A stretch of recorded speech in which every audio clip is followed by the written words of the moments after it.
ఓం నారాయణ ఆదినారాయణ. భగవాన్ శ్రీ వెంకయ్య స్వామి వారికి నా హృదయపూర్వక నమస్కారములు.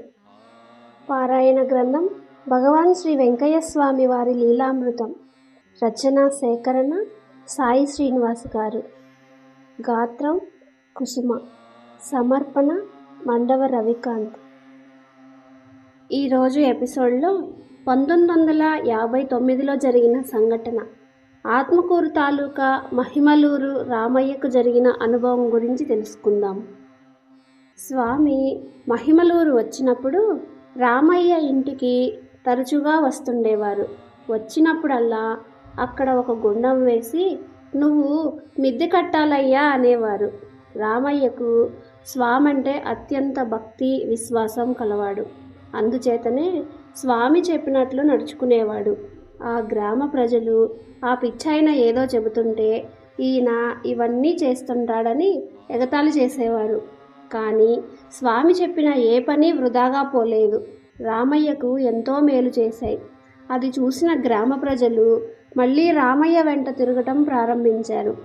ఒకరోజు స్వామి రామయ్యతో నువ్వు బావి తవ్విన తర్వాత ఇల్లు కట్టాలని బావికి ఒక చోట గుర్తుపెట్టి లగ్నం పెట్టారు.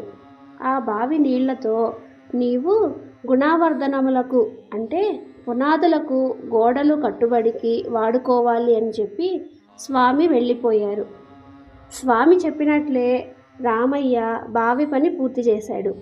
మళ్ళీ స్వామి వచ్చి చూశారు.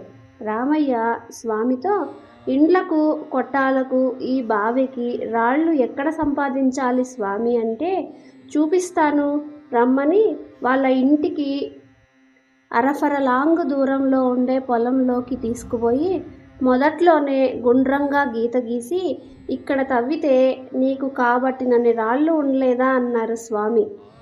అదేవిధంగా రామయ్యకు స్వామి చూపించిన స్థలంలో తనకు కావలసినన్ని రాళ్ళు లభించటమే కాకుండా ఇంకా ఊళ్ళో వాళ్ళకు కూడా అవసరానికి కావలసిన రాళ్ళు అక్కడ లభించాయి. తరువాత ఇంటికి ముహూర్తం పెట్టించి పునాదులు తీయించారు.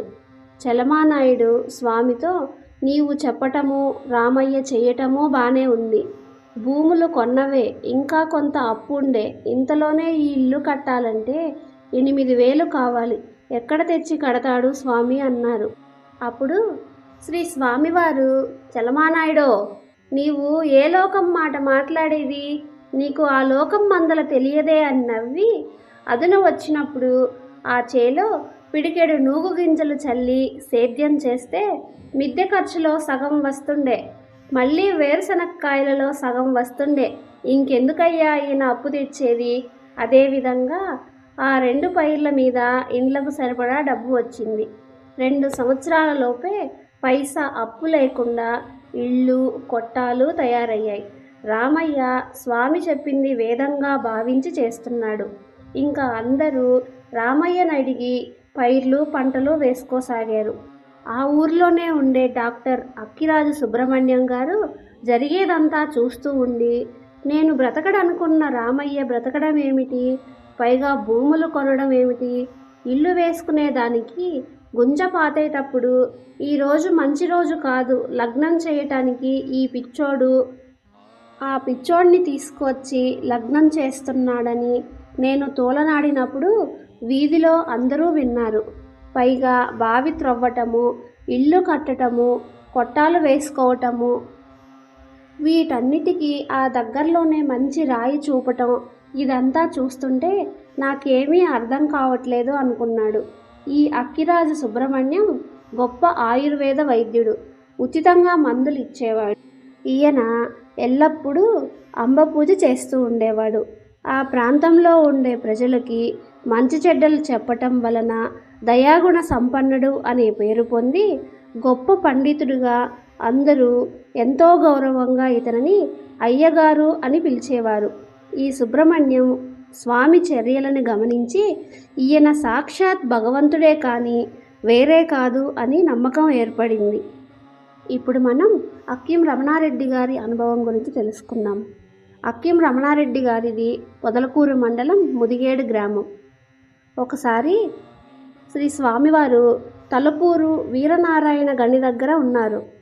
అప్పుడు రమణారెడ్డి గారు వారి భార్య అయిన ఓబులమ్మతో శ్రీ స్వామివారు వీరనారాయణ గని దగ్గర ఉన్నారు, అక్కడికి వెళ్ళి ఉదయం నుండి సాయంత్రం వరకు అక్కడే ఉండి స్వామి చెప్పేది వింటూ ఇంటికి పోయేటప్పుడు స్వామి వద్ద 10 రూపాయలు పెట్టి రమ్మని చెప్పాడు. ఓబులమ్మ స్వామి వద్ద పెట్టింది. స్వామి కర్రతో చాప కిందకి నెట్టి, అట్లా పోకూడదమ్మా, వ్రాయించుకొని పోవాలి. స్వామికి ఎవరైనా దక్షిణ సమర్పిస్తే వారి దగ్గర ఉచితంగా స్వీకరించేవారు కాదు. అందుకు తగిన విధంగా వారికి మంచి చెడ్డలు చెప్పి పంపేవారు. అక్కడ పక్కనే ఉన్న శిష్యుడైన నాగల వెల్లటూరు రామానాయుడిని రాసి ఇవ్వమన్నారు. అప్పుడు శ్రీ స్వామివారు రామానాయుడు గారితో ఇలా అంటున్నారు, ఆమెను ఆమె భర్తను ఏమైనా అడగాల్సినవి ఉంటే చెప్పమన్నారు. అప్పుడు వాళ్ళు, మేము స్వామి వద్దకు కాలక్షేపం చేద్దామని వచ్చాము, అడగవలసింది ఏమీ లేదు అన్నారు. అప్పుడు స్వామివారు సరే అని కోట్లు, పడిగెలు, సృష్టి ఇంకొన్ని చెప్పి వ్రాయించి రమణారెడ్డిని, నీవు 25 రూపాయలు గుండానికి కట్టాలా, అది అమ్మణ్ణి ఖర్చు అన్నారు స్వామి. రమణారెడ్డి స్వామితో చనువుగా మాట్లాడేవాడు కాబట్టి నా దగ్గర ఇప్పుడు లేవు కట్టడానికి, ఇంకెప్పుడన్నా కడతానులే అన్నాడు. కానీ ఆ విషయమే మర్చిపోయాడు. కొద్ది రోజులకు ఓబులమ్మకు కాలిలో ఈతాకు ఆరి గుచ్చుకుంటే గట్టిగా లాగి తీశారు. చాలా రక్తం వచ్చింది కాబట్టి లోపల ముళ్ళు ఇరగలేదులే అనుకున్నారు. ఆమె నొప్పి లెక్క చేయకుండా ఆర్లగడ్డకు బంధువులుంటే అక్కడ వారిని విచారించడానికి వెళ్ళారు. మరునాడే ఆమెకు నొప్పి ఎక్కువయింది. కోయిలకుంట ఆసుపత్రికి వెళ్ళారు. ఇక్కడ ఉండి జాగ్రత్తగా మందులు వాడుకోవాలి, లేకపోతే సెప్టిక్ అయ్యే ప్రమాదం ఉందని డాక్టర్ గారు చెప్పారు. ఈమె నేను ఇక్కడ ఉండలేను, నొప్పి తగ్గటానికి మందులు ఇవ్వమని అడిగి అవి తీసుకొని వచ్చారు. అవి వాడిన తర్వాత ముళ్ళు బయటకు వచ్చింది. సరిగ్గా లెక్క చూసుకుంటే సరిగ్గా ఆ మందుల ఖర్చు 25 రూపాయలు అయ్యింది. తరువాత స్వామి 25 రూపాయల గుండానికి కట్టమంటే కట్టకుండా వచ్చినందుకు ఇలా జరిగిందని భావించారు. కాలులో ముళ్ళైతే బయటకు వచ్చింది కానీ వాపు తగ్గలేదు. తక్షణమే స్వామి దగ్గరకు వెళ్ళి ఆ గుండానికి డబ్బు కడితే పూర్తిగా నయమవుతుందని భావించి స్వామి దగ్గరకు వచ్చి 25 రూపాయలు స్వామి గుండం ఖర్చులకు సమర్పించారు. అప్పుడు ఆమెకు పూర్తిగా నయమైంది. ఎవరి కర్మ ఎలా తీరాలో స్వామికి బాగా తెలుసు. స్వామి చెప్పింది చెప్పినట్లు చేసుకుంటే వారికి అసలు ఆ కష్టాలే ఉండేవి కాదు. అందుకే మహనీయులు చెప్పిన ప్రతి మాట తూచా తప్పకుండా ఆచరించాలి. ఓం నారాయణ ఆది నారాయణ. ఈరోజు ఎపిసోడ్ ఇంతటితో పూర్తయింది.